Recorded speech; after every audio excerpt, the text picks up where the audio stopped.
généreuse, C'est deux potes de longue date qui cultivent leur amour pour leur randonnée. et l'humour décalé. Ici, on vous partage toutes nos anecdotes de voyage Des conseils pour préparer vos meilleurs randos. et notre expérience de baroudeuse. Alors, ça dit wak?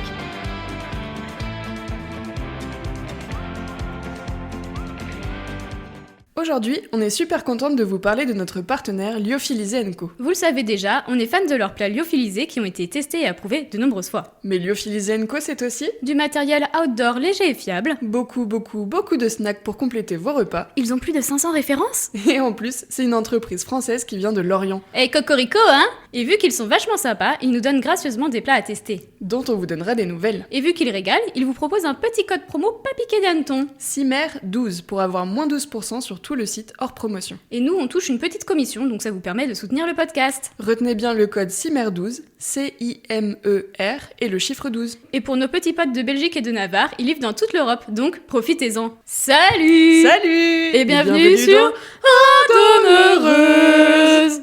Toujours plus dissonant. Alors, aujourd'hui, on va vous parler du TMB. C'est quoi le TMB, Jeanne? Le tour du Mont Blanc. Oui. Baguette. Alors, le TMB, nous, on l'a fait il y a 2 ans maintenant. Ça paraît déjà si loin, alors qu'en fait... Et si proche à la Si fois. Car traumatisé à vie, je pense. Mais Pourquoi, on y reviendra. pourquoi et comment on s'est lancé dans le tour du Mont Blanc? Qui a lancé cette idée? Probablement toi. Alors, j'étais en train de réfléchir et il me semble effectivement que j'étais dans mon tunnel de vidéos YouTube de trail. Ils parlaient tous du Mont Blanc, du tour du Mont Blanc, et je me suis dit, putain, ça a l'air gaulerie, il faut qu'on le fasse avec Jeanne, c'est la montagne, ça va nous plaire. Et je crois honnêtement, alors ça casse tout ce qu'on a appris aux gens depuis le début, mais je crois qu'on s'était pas tant renseigné que ça, non? On s'est renseigné plus sérieusement, on va dire, assez tard. Oui, Mais attends, très parce tard. que quand même, tu me l'avais vendu à la base en mode poupipou, c'est trop beau, il y a des beaux paysages, Bah, c'est la montagne, trop chouette. Il y a des C'est beaux vrai. paysages. Mais ce qu'elle m'avait pas dit et qu'elle m'avait dit genre peut-être 2 semaines avant qu'on parte, c'est en fait il y a quand même des portions qui sont vraiment flippantes. Il y a le vertige.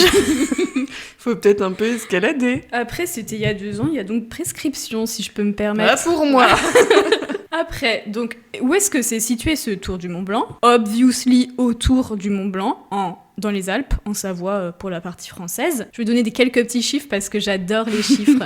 Donc, le tour du Mont Blanc, il fait 170 km. Il y a un dénivelé positif et négatif en cumulé de 10 000 mètres. Donc, c'est énorme, les gars. Genre, littéralement, adieu à vos genoux. Et ça traverse 3 pays. Donc, la France, l'Italie et la Suisse. Et ça se fait entre 7 jours pour les plus fous d'entre nous et 10 jours pour les gens normaux, finalement. Moi j'avoue que c'est ce qui m'avait séduit, c'est l'idée de traverser des frontières, Ouais. mais genre à pied. En fait tu te rends pas compte que tu traverses forcément la frontière à part... Tu vois un panneau, tu dis putain, je suis en Italie quoi. Gaulerie. Incroyable. Drôle, Comment non? ça tout le monde écrit en italien ici? C'est ça. Et il est possible de le faire entre juin et septembre parce que avant et après, il y a full neige donc c'est possible mais extrêmement galère. C'est un tour de randonnée qui est décrit comme vachement passager, où il y a du monde vraiment sur les périodes touristiques. On appelle ça l'autoroute du Tour du Mont Blanc. Alors avec Jeanne, on va vous en parler, ça nous a pas choqué. Ouais, en réalité, je pensais qu'il y aurait encore plus de monde, mais parce en qu'on vrai. l'a vraiment survendu comme un truc hyper touristique. Je pense que il y a du monde mais en vrai t'es pas non plus, il y a pas quelqu'un qui renifle dans ton cou toutes les 5 mètres, tu vois. Genre Ouais. en vrai, c'est bon, il y a quand même de l'espace. Bon, c'est vrai Qui- que si vous êtes très anti-people, ne faites pas Anti-people. ne faites pas ça.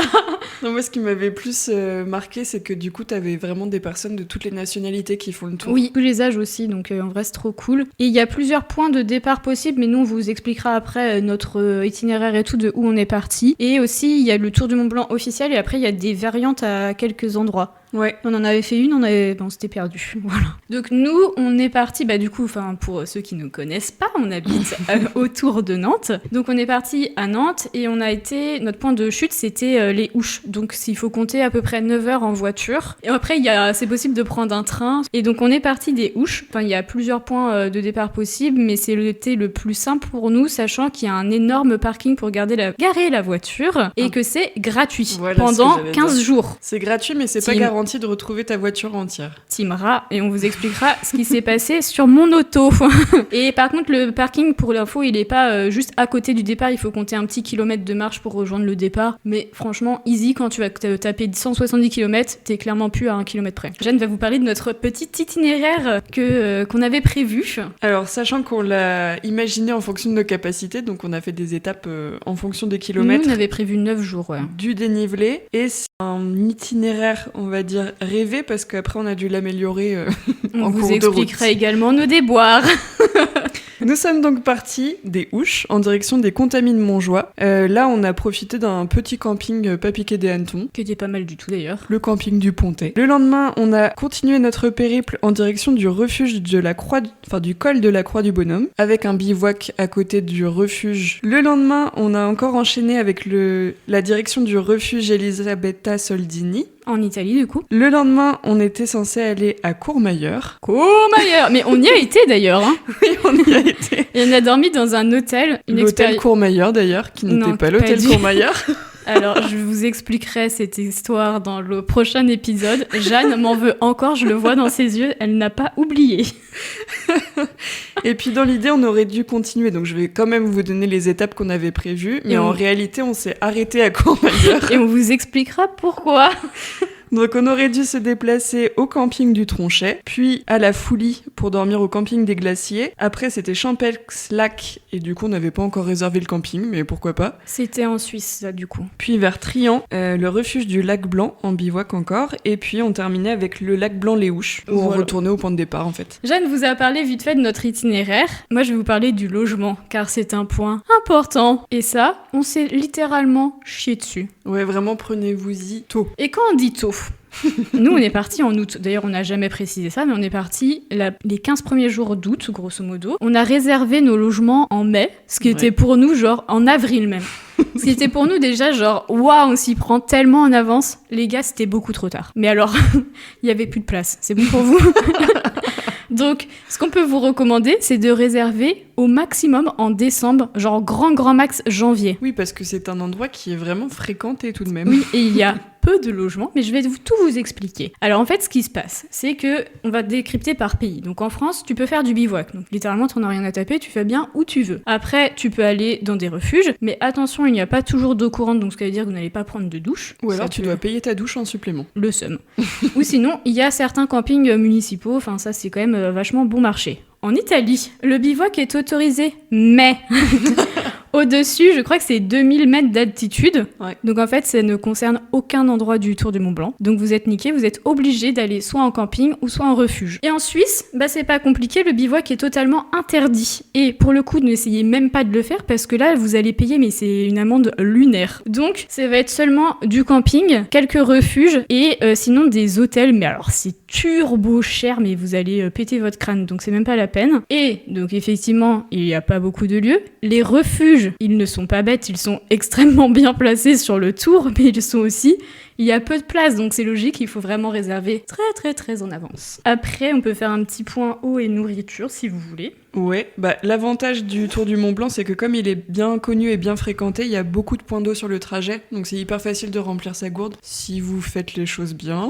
Bah, on vous conseille de vraiment, dès qu'il y a un point d'eau, remplissez votre gourde, faites Ouais. pas les zinzins, quoi. Je vais rajouter ça dans la catégorie eau, mais avec Jeanne, on n'a pas fait qu'un tour du Mont Blanc, on a fait le tour du Mont Blanc de la bière, surtout. C'est-à-dire qu'il y a la bière du Mont Blanc, qui est fabriquée au Mont Blanc, du coup, qui est excellente. Oui. Il la décline en plusieurs catégories, genre blonde, brune, IPA, et surtout celle au génépi, qui est incroyable. Donc on vous la recommande chaudement. Et au niveau de la nourriture, bah, chacun peut choisir sa propre façon de randonner. Finalement, il y en a certains qui vont acheter directement dans les refuges des paniers repas. Ce qui est excessivement cher et très peu consistant généralement. Ouais, ça dépend du refuge en Ouais. plus de ce qu'il va bien te donner à manger. Et nous, on avait choisi l'option lyophilisé, parce que lyophilisé & Co.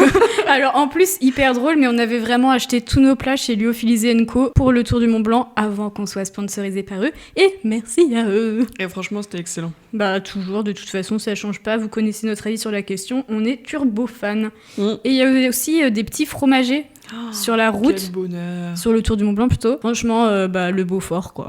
Bah, c'est-à-dire qu'on s'est chargé, mais on a aussi chargé notre cœur. Au niveau du matériel, du coup, est-ce que tu peux nous conseiller un petit Bien peu sûr. le Alors, starter pack? On sait tous que le matos, c'est ma passion. Alors, je vais pas vous refaire la liste complète de ce qu'on a pris dans nos sacs parce qu'on a déjà fait plein d'épisodes sur ça, donc je pense que vous êtes aussi calés que nous. Mais obviously, il faut des bonnes chaussures. Donc Jeanne est team chaussures de rando, moi je suis team chaussures de trail. Les deux passent, honnêtement, très facile. Je mettrais un petit point sur le Gore-Tex. Moi, les miennes, elles étaient pas en Gore-Tex, et en vrai, ça aurait été beaucoup mieux que d'en avoir. Un sac léger, la poche à eau pour avoir toujours de l'eau à dispo. C'est vraiment mes essentiels. La crème solaire. Ah, la crème solaire. Et des pansements. Oui, des pansements anti-ampoule. Des pansements et si vous êtes un peu fancy et que vous avez un Décathlon près de chez vous, prenez les paradraps anti-frottement. C'est trop bien ça. Incroyable. Et après, tout ce qui est vêtements anti-UV parce que franchement, le soleil ne rigole pas, quoi. Et puis, forcément, si vous faites du bivouac, il y a tout l'artillerie qui va avec, mais je ne vais pas le détailler. Il y a peut-être un petit focus à faire sur les activités qu'il y a à faire autour du Mont Blanc. Et si vous voulez faire une pause, on vous le recommande le plus de le faire à Courmayeur parce qu'il y a la chose magique, les thermes. Et les thermes, incroyables, déjà pas très cher. Et surtout, vous avez le petit apéritif d'inclus. Mais alors, petit apéritif, ils sont généreux. Il y a sur de les quoi quantités. régaler son homme. Il y a tout l'accès aux thermes, les bains et tout, incroyable. Et il y avait aussi les massages dont on vous racontera dans le 2e épisode parce que j'ai tellement de choses à dire là-dessus. Et la vue est incroyable parce qu'en fait, les thermes, il y a des bains extérieurs qui ont vue directe sur le Mont Blanc. C'est là où on avait tapé notre meilleure sieste, je me rappelle très très bien. Après, on peut peut-être vous faire un petit topo en conclusion sur les points positifs, les points négatifs. Jeanne, dis-nous tout. Positif, moi je trouve que c'est une expérience qui est incroyable avec des super beaux paysages. Vraiment, t'es coupé du monde, t'es dans la nature. Il y avait les bouquetins le matin, tu vois des oiseaux. J'aime pas les oiseaux, mais tu peux observer des oiseaux que tu vois pas d'habitude aussi. Tu peux voir des marmottes aussi si tu sais où regarder. Ouais, des levées de soleil, mais genre magnifiques. Je pense que c'est honnêtement une des plus belles randonnées, pour ma part, qu'on ait faites. Vraiment, les paysages, ils sont à couper le souffle. T'en chies de fou, mais c'est trop beau, quoi. Je suis assez d'accord avec ça. Mon point négatif, ça va être le dénivelé si t'es pas préparé correctement. J'ai cru que j'allais mourir, mais on en reparlera. Et moi, en point positif, je suis totalement d'accord avec toi sur les paysages, mais je mettrais aussi les rencontres. Alors ça fait très loveuse et tout. Mais en fait, vu que vous allez faire, littéralement, c'est un seul trajet, il y a pas trop le choix. Vous allez forcément recroiser des gens chaque jour. Et en fait, c'est hyper drôle parce qu'après, tu repères les visages, tu parles avec eux et tout. Et en vrai, c'est hyper drôle, tu te tapes vraiment des barres. Et en point négatif, le dénivelé. Ils disent que c'est une randonnée difficile, mais accessible aux enfants. Alors déjà, les jeunes enfants, je vois pas comment ils peuvent faire à part mourir, donc non. Et si vous voulez le faire en famille avec des enfants peut-être un peu plus vieux, privilégiez de le faire sur 12 jours. Vraiment de rallonger ton temps, et comme ça, tu fais des plus petites étapes pour pas les dégoûter, parce que sinon, c'est vraiment dur. Et pour moi, il faut vraiment une préparation physique avant, quand même. Donc voilà, est-ce que des petites choses à rajouter? Écoutez l'épisode 2, parce que franchement, au niveau anecdote, je pense qu'on a tout mais vraiment, si vous aimez les anecdotes, mais alors là, vous allez vous régaler. Donc, écoutez-nous dans 2 semaines. Allez, salut! Salut!